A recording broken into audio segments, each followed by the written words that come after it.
You got into the safety business because you wanted to protect people, but somewhere along the way, the job started controlling your time, your schedule, your priorities, even your income potential. What if the expertise you've built over the years in the field can give you something more? More freedom, more control, more ownership of your future. I'm Sheldon Primus, the author of 7 Steps to Starting a Profitable Safety Consulting Business and the host of the Safety Consultant Podcast, with more than 350 episodes helping safety professionals become consultants and grow their career.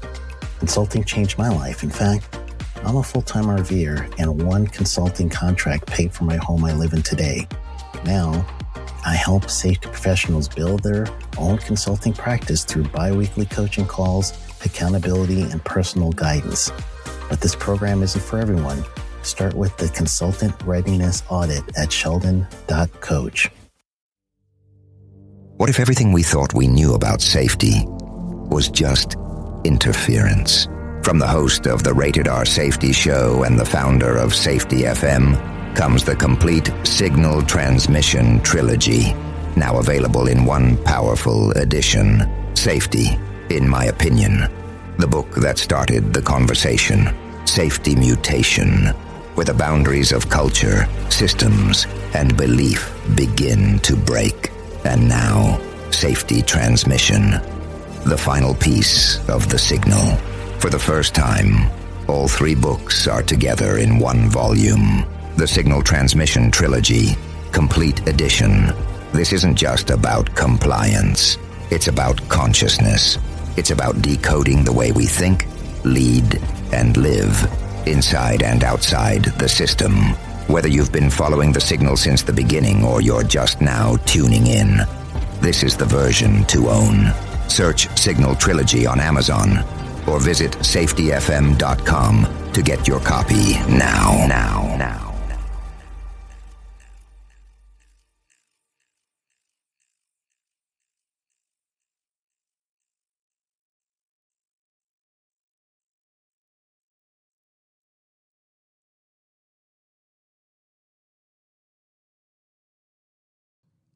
This is Andy. And this is Matt. And you're listening to The Hot Podcast with no name. What a dumb name. It's so stupid.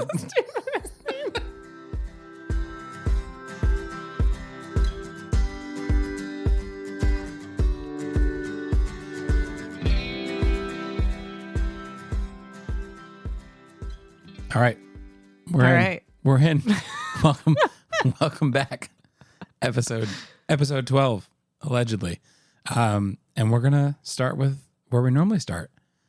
And where is that, Matthew? We're going over the homework, but this is Operational Learning episode 2, last episode. Wait, so we're in episode 12, Operational Learning episode 2. Yeah. Is this starting to become like... There's going to be a sub-series to this episode, so we'll have just a really long... You'll have to have a Wikipedia about what the episodes are. You're going to need like a map at the begining of the... Just treasure hunt. Got to find the gold. Hopefully you find it every once in a while. All right, so we are going to recap homework. Yes. But you're going to recap because I'm going to talk about my answer. Because you actually did it. Well, sort of. It'll make more sense in a second. But what was the homework? So our homework was to try to find a place that we experienced that the explanation for why something isn't going to plan is very, very much oversimplified. Basically taking the ideas that we talked about last time of ordered systems versus complex adaptive systems, and recognizing that even though we live in a complex adaptive system, we often oversimplify the things around us as though we are in an ordered system, right? As though there are simple, easy explanations for things. And Matthew, you experienced that this weekend, yeah? I experience it, I guess, every weekend in the summer now. So this year, my brother and I, your husband, and I joined a men's over 30 baseball league. Nice. So we are back playing, regular fast pitch baseball. Fast pitch is definitely in quotes. I was just about to say, is that? And so we are, I mean, it feels like reliving our childhoods. We were 3 years apart, so we never were on the same team. So we get to be on the same team finally, and it's a lot of fun. But everyone's a coach. Everyone's a critic. We have long press conferences after the game going over what we should change. And there are these routine sayings as a part of baseball, and particularly over 30 men's leagues, where the average player is probably in their late 40s, early 50s. But some of the sayings are things like, we just got to stop making errors. And we're so used to saying that from the safety lens, but this is literal baseball errors. Just stop making it. Yeah. Matthew, you would be so much better if you just stopped making errors. And we talk about, well, I didn't get the hit because I'm dropping my back shoulder. Yeah, just the one thing. It's the one thing. It wasn't the fact that this is like the definition of a complex environment. It's the one thing I need to change. We talk about, the other thing was, well, the umpires, that's my favorite part. They keep making bad calls just against us. Oh, and each team feels that way. The umpires they're favoring the other team, and both teams feel that way equally for each game about the other team. Because everyone knows that the over 30 men's leagues where all the umpires being paid off, right? Absolutely. It's a deep-seated underground gambling that's happening all the time. So that's it. I thought about something when we started recording. Yeah. What was the go-to saying for being a flautist? Oh. What was it like? You got to pay more attention. You got to... you have to practice more. It was always just practice. Yeah. Yeah. Anytime you made any error for any reason, it can be solved by just practicing more. Period. Thank God I didn't do that. I would just not be able to handle that feedback at all. It's okay. So that was it. We took this massive complex thing, and everyone says, just pay more attention and make less errors. And we haven't played in 20 years. It's just not good anymore. I don't know what else to tell you. But paying attention is definitely the reason why I made all the errors. Perfect. So that is a really good example because sports teams are complex adaptive systems, right? And so, we tend to oversimplify what's happening as to why we might not be winning. Yeah, we won last week. Wow. And the week before. Even with all of your errors and not paying attention. Mm-hmm. Don't ask about the games before that, but in the last 3 we've won. See, so they're not directly causal. No. Right? So your errors and not paying attention, which are the clear explanations why the root causes, we're saying this in jest in case it's not clear. Yep. They're not actually causal to your winning or losing. Still won. Because you still won. Yes. Despite all of that. Because you were adapting to create success, even with all of the errors, which there are many. There were many. As a spectator, I can tell you there are many. Yeah, we always remember the errors. This is true. All right. So I think our plan, right, is that we want to make sure that we touch just a little bit more on the complexity piece so that this idea of operational learning makes sense. Yeah, it makes sense as to why we desperately need to operationally learn because of complexity. And we do our normal prep for I just did a shimmy in my chair, like a small dance. We did a normal prep for the episode, and we really harped on 2 things that you want to make sure we really get into. For complexity, right? Because I think that the mental image that at least sticks with me in terms of trying to shift our thought process, right? So we recognize, right? So we can intellectually recognize that we're in this complex adaptive system, but sometimes it's hard to picture what that means. And so the mental picture that I use is historically, I definitely saw my world as an ordered system, which I'm trying not to do now. And so the mental image that I would use is we picture our work world as a big machine.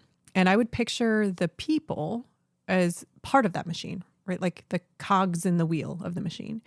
And I would historically picture standard operating procedures as sort of the requirements or the instructions of what those cogs should be doing.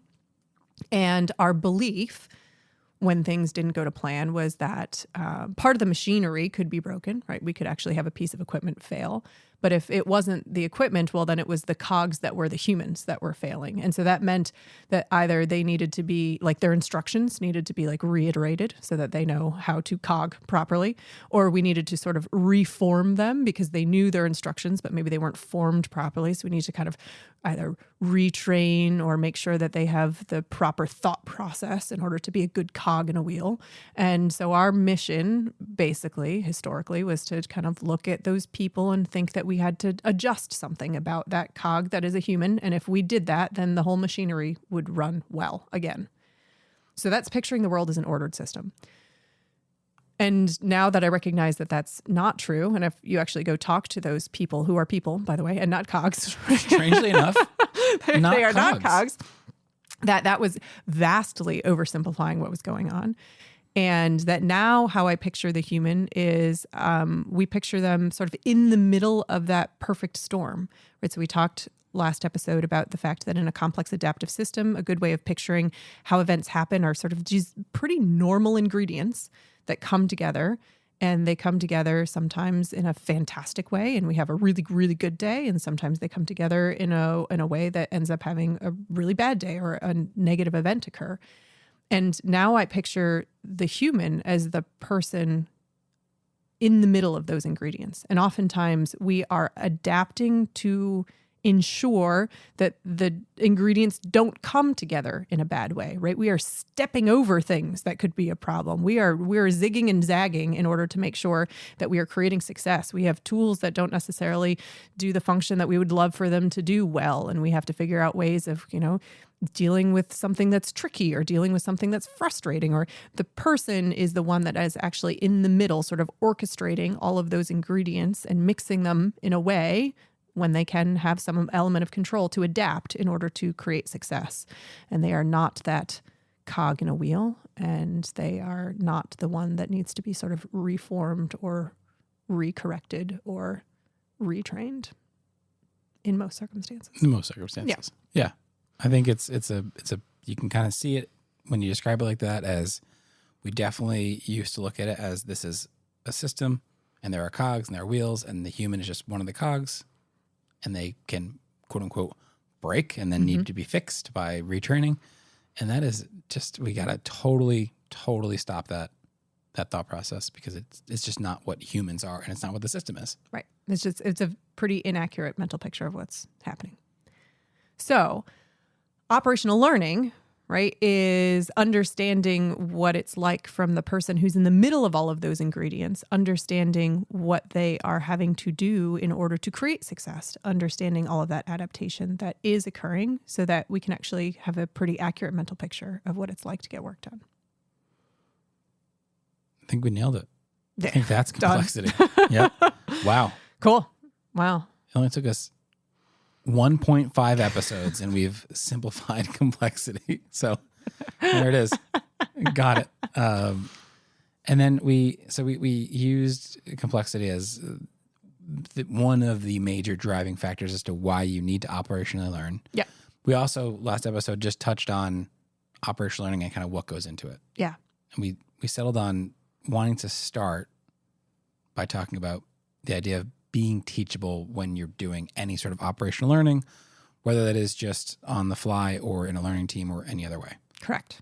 Yeah. So this phrase, being teachable, we give credit to Bob Edwards for it, because I think many of us were using the terms of psychological safety, which there's absolutely nothing wrong with using those terms, but he has this way of taking words that sometimes don't directly have meaning to people and finding a way to convey meaning very quickly. So the idea of being teachable means that in any conversation that we're having around operational learning, we want to be putting ourselves in the position of being able to be easy for us to learn as the facilitator of a discussion, but also that it's really apparent to the people that we're talking to, or even just the other person that we're talking to, that we want to be learning. And so there's kind of just a few key pieces to being teachable. One is that we make sure when we're asking any questions, the intent of why we're asking a question is to learn, not to teach someone. Like, they're teaching us, and it's not a time, like, even if we don't agree with what the person is saying, which many times you won't, the intent of why you're asking the question is to learn the perspective of the person that you're talking to in that moment in time, which means that it is not a time to be saying anything to try to correct behavior the way that you think it should be corrected, or try to place judgment on what another person is saying, or try to teach something that you think is valid in that moment in time, because the question intent is just for you to be learning their perspective. Yeah, I think it's kind of common to think no one intentionally is doing this maliciously, but we're asking questions to hear where someone's doing something wrong. Yes, if we have that ordered system mindset, Exactly. right? So, That's the broken cog. I gotta find where they're broken, and then I have to fix them. I've done this job, and I know what you should be doing. So tell me what you're doing, and I'll tell you where that doesn't align with what I think you should be doing, and that's why you're not having success the way I want you to have success. So then I will tell you, and I'm only asking these questions to find out where that gap is, so that I will then teach you. Correct. I am listening to find the gap in what I want you to be doing, and then I will tell you what that gap is. Yeah, that's exactly how we historically, as leaders, have been taught to ask questions, and not what we want to be doing in operational learning. Well, we're going to keep this about operational learning, but in the spirit of the podcast not being just about safety, that's about any relationship you've ever had, right? This is true. Absolutely. Yeah. I mean, friendships, partnerships, it's just, we ask these questions because we just want to tell someone what we're thinking. What are you doing wrong so that I can fix you, Matthew? But then we dress it up. We're like, okay, hey, can you just tell me what your day was like? And then you're like, wait, so you didn't take the kids to the park like you said you were going to? It's just, you're trying to find that gap, and we get better at it, and we're always working on this. No. We would say it kinder than that, Matthew. We wouldn't even say, so you didn't take. We would say, well, I found in my past that when I take the kids to the park, it really helps them get some of their energy out. And then later in the day, it's not as difficult, right? And that's why they broke grandma's vase. Okay, so ask questions to learn. And then we said not to listen, quote unquote, just to teach, right? You're asking to genuinely learn. Learn about their world, right? Learn about their perspective, be able to put yourself in their shoes. So that's element number one to being teachable. And then when we are asking questions, we are trying to learn about whatever is happening in terms of a process, not fixated on a result. So if the reason that you wanted to go talk to someone was because we had something like an event occur, the focus of the discussion is not the event, like whether it be a quality upset or a safety issue or operational upset. The focus is what it actually takes to get that job done. And if we're talking about outside of work in terms of, hey, grandma's vase was broken. Yeah. We're actually not talking about grandma's vase being broken in the conversation. We're trying to understand what it was like to manage the kids in that world, in that environment, whatever that environment was at the time. So a good example would be, we're not saying, hey, teach me what it's like to break this vase. That's not what we're doing. We're learning about what it's just like to exist in the environment and go about normal work, normal day. All right. And then the way that we're actually asking questions and engaging in conversation in operational learning, there's two pretty important pieces of it. One is that we don't have a pre-scripted list of questions. Usually you have a kind of a place to start, meaning you have maybe a process or an experience you're trying to learn about. And then all of the rest of the questions actually come from what the person is teaching you. So your follow-up questions are truly follow-up, meaning you have to hear what the person is saying in order to even structure the next question, because you're just trying to clarify a mental picture as you go. And in a place where we're not even sure what the next question should be, the second piece of this really important structure and conversation is making sure that we are doing genuine reflective listening. Meaning that when somebody's describing something to you, you do want to take the time to try to describe it back to them to actually check that you are creating the right mental picture of what they are describing. And in doing so, in many, or actually most situations that I have been in, people fill in the blanks for you. So even if you don't know what question to ask next, by reiterating what you thought you heard, people will correct for what you've gotten wrong and add more detail into what you told them. And we know through conversation that you, like it or not, you always have a filter on in what you're hearing. It's not a bad thing, actually. It's just what your brain does to make the information make sense. And so you will naturally miss things, and you might interpret things differently. And so just by reflective listening and saying, hey, here's what I've heard. What did I miss? You're checking that bias. You're checking that sort of filter that may have missed something that was crucial or heard it differently than someone intended. Absolutely. Or maybe someone needed a chance to clarify something and they didn't say it how they wanted to. It really gives the open place to have that conversation. Yeah. And like we kind of take the reflective listening and we combined it with the open-ending questions and using the next best question, which is what we say. And I find it fascinating because coming from the sales world, they're so used to saying, here's your sales script, right? And it would be like this. You ready? I'm ready. So if we were going to do it about your morning. Okay. And I said, tell me how you start your day. I usually wake up when my youngest daughter wakes up and I hear her on the monitor. Great. So your youngest daughter wakes up, you hear her on the monitor, that's when you get up? Yes. Great. So what do you have for breakfast? It's like, that doesn't at all follow any sort of open-ended and following the next best question. But that's what, So there was reflective listening built in, but it felt like creepily not genuine. I just wanted to get to my next question on my sheet, which is so often, I mean, you've been doing this for a long time. How often do you get a request for operational learning script? Tell me what questions to ask. Oh, yeah. I mean, probably every time we teach it, because it is a little bit overwhelming or scary to think that there isn't a script, which is why we want to practice, because when you don't have a script, it is actually quite freeing and you can learn quite a bit. And the reason, by the way, that we can't have a script is because you can't predict what you're going to learn because we're not in an ordered system, right? So we'd have no idea what questions would be the right questions to ask ahead of time. We have to be listening and learning as we go. And that includes an investigation, but we won't spend time on that now. Not in this moment. But maybe we just take a few minutes and show what this looks like in practice. Are you ready? Oh, yeah. So let me quickly recap. Okay, I'm what ready. You said, because I have a list please. in front of me, which is, we talk about being teachable, and that kind of has a couple elements. Mm-hmm. Those elements are, one, asking questions to learn, not just to listen and then teach or solve someone's problems. Mm-hmm. Two is, when asking questions, we're going to ask about what the process is like, not just what the result is.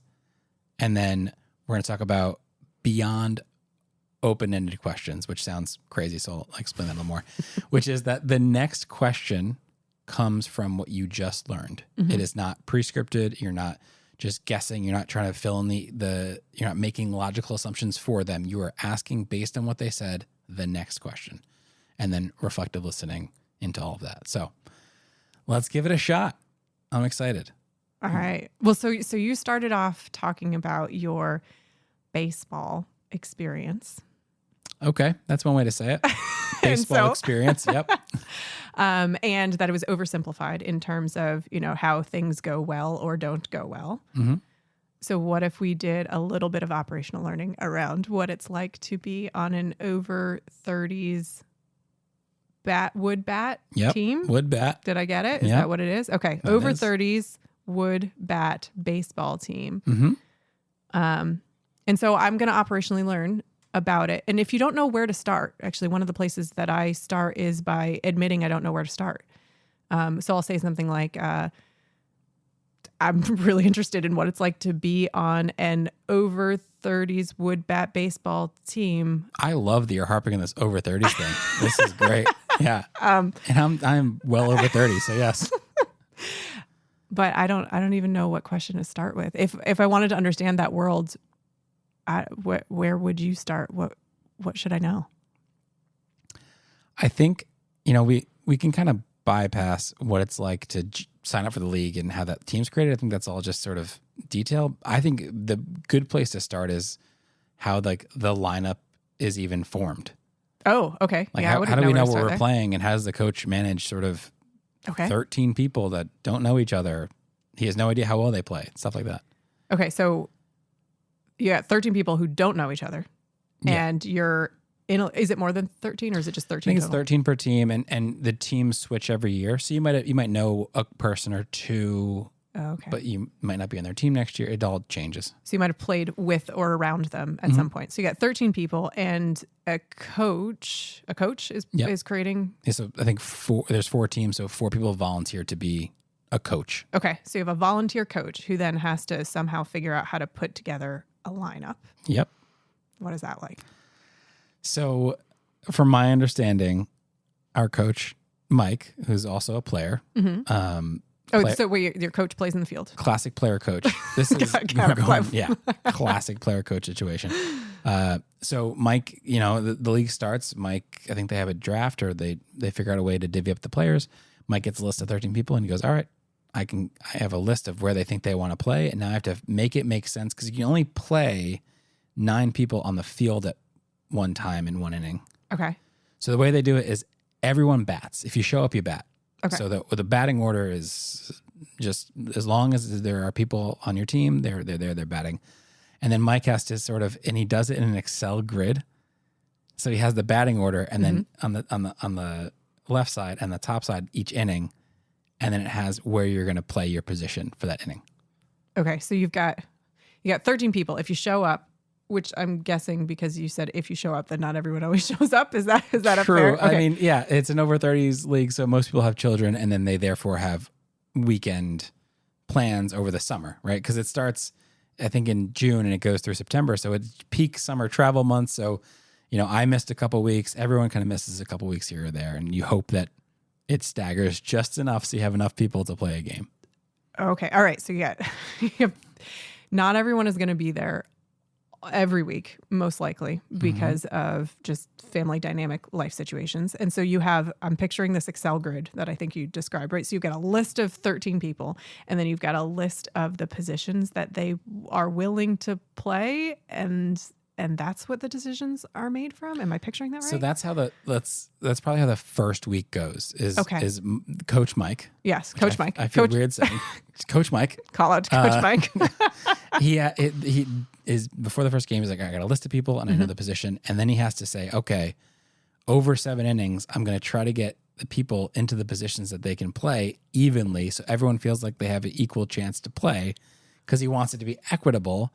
But some people play the same position, so you have to play a lot of different positions. So if you've got like 3 shortstops, yep.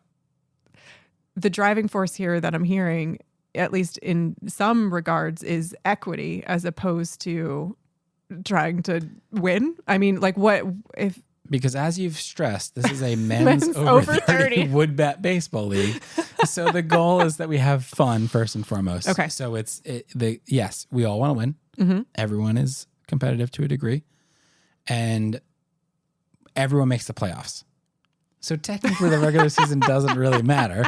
So you're just there to have fun, and you want to play the positions you're comfortable in. Okay. And Coach Mike does his best to make sure that everyone gets a chance to play in those positions. Now, I will say that over time, people emerge as maybe being a little more defensively sound in a position versus another position, and there starts to be some more trends based on who plays the position well. Okay. But even in those situations, there is still rotation, so everyone gets a chance to play. So as you go through the season, what I think I'm hearing is that the patterns of maybe a good lineup, meaning who's going to be playing where, start to emerge, because you're also the first time that, if I'm understanding correctly, the first time that you play together is like on your first game, right? So no practice, zero practice. And you show up 10 minutes before the game starts, and that's perfect, right? And so you start to get an understanding of how to work as a team in terms of what people's strengths are. And if you do have, 4 people or 10 people that all want to play shortstop, you find out, maybe the folks that are best suited for that position, but also with the secondary or maybe primary goal of having fun and allowing people to play the positions that they would like to be playing and that they are comfortable in. Because historically, these folks have all played before, right? And so those might be the positions that they are most comfortable from their past experience. Yes. And I'll end with this note, just so everyone really understands this league that I play in, which is crucial to understanding operational learning. everyone goes in with the understanding of we are playing in a men's over 30 wood bat league, so no one takes it entirely too seriously. So if you wanted to play shortstop and sort of for other people, everyone's like, yeah, whatever, let's just have some fun. And if I need to switch in and switch out, that's totally fine. So no one's out there like, but I want to play. Everyone's but I want to play shortstop. Totally fine with this idea that we're playing in a men's over 30 wood bat league.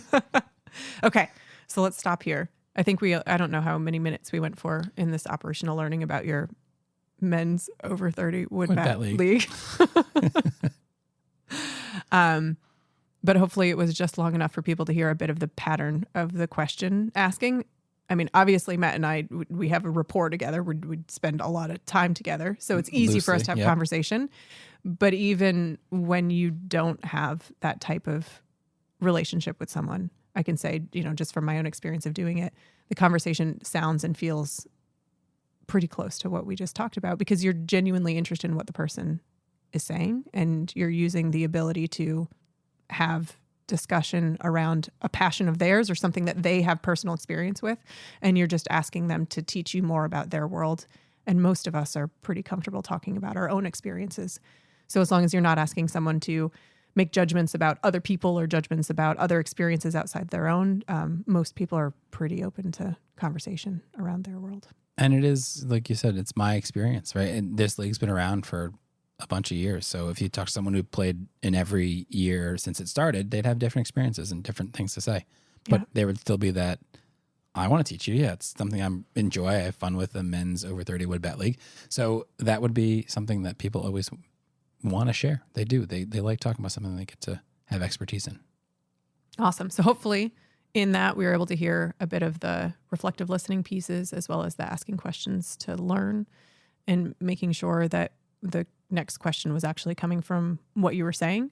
And also, obviously, we were not talking about whether you won or lost in the last games, but actually learning about what it was like to be on that team, which if you continued down this path, perhaps people can start to see how these pieces would come together. But if we were ultimately interested in if you won or lost, you can start to see some of the brittleness in the system, right? You can start to see, well, there's 13 people that come together who don't practice at all, who have had past experiences on different teams, and multiple people who maybe only like to play one position, and you're just trying to make sure that everyone's having fun. You could see how those ingredients lined up together may not create the most competitive team.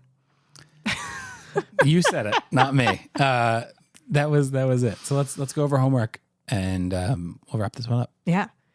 All right. So homework, should they choose to accept it, Yep. would be take any discussion at any point, work or personal life, and at a moment in that discussion, try to use questions designed to allow you to learn about somebody's experience and attempt 3 follow-ups in that discussion. That follow-up could be either just reflective listening to allow somebody to fill in the blanks for you, or it could be a question that came from what they said that you're trying to ultimately create clarification around your mental picture of what they're describing. So 3 follow-ups in the middle of a conversation that you're having with someone. See if you can do it. Yeah, my only piece of advice would be don't say, oh, wow, tell me more 3 times in a row. That you'll get called out. But give it a shot. And yeah, we'll talk more about that next time. Sounds good. Awesome. Thank you. We'll talk in a couple weeks.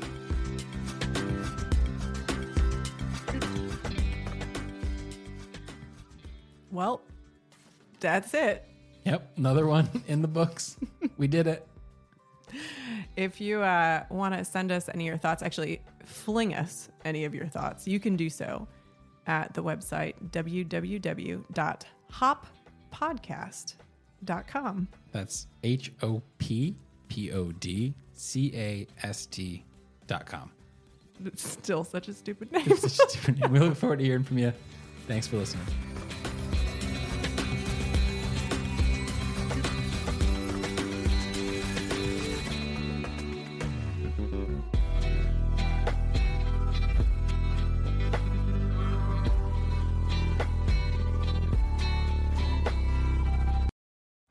You got into the safety business because you wanted to protect people, but somewhere along the way, the job started controlling your time, your schedule, your priorities, even your income potential.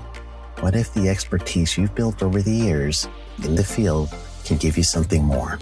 More freedom, more control, more ownership of your future. I'm Sheldon Primus, the author of 7 Steps to Starting a Profitable Safety Consulting Business and the host of the Safety Consultant Podcast, with more than 350 episodes helping safety professionals become consultants and grow their career. Consulting changed my life. In fact, I'm a full-time RVer, and one consulting contract paid for my home I live in today. Now, I help safety professionals build their own consulting practice through bi-weekly coaching calls, accountability, and personal guidance. But this program isn't for everyone. Start with the Consultant Readiness Audit at sheldon.coach. What if everything we thought we knew about safety was just interference? From the host of the Rated R Safety Show and the founder of Safety FM comes the complete Signal Transmission Trilogy, now available in one powerful edition. Safety, in my opinion, the book that started the conversation. Safety Mutation, where the boundaries of culture, systems, and belief begin to break. And now, Safety Transmission, the final piece of the signal. For the first time, all 3 books are together in one volume. The Signal Transmission Trilogy, Complete Edition. This isn't just about compliance. It's about consciousness. It's about decoding the way we think, lead, and live, inside and outside the system. Whether you've been following the signal since the beginning or you're just now tuning in, this is the version to own. Search Signal Trilogy on Amazon or visit safetyfm.com to get your copy now.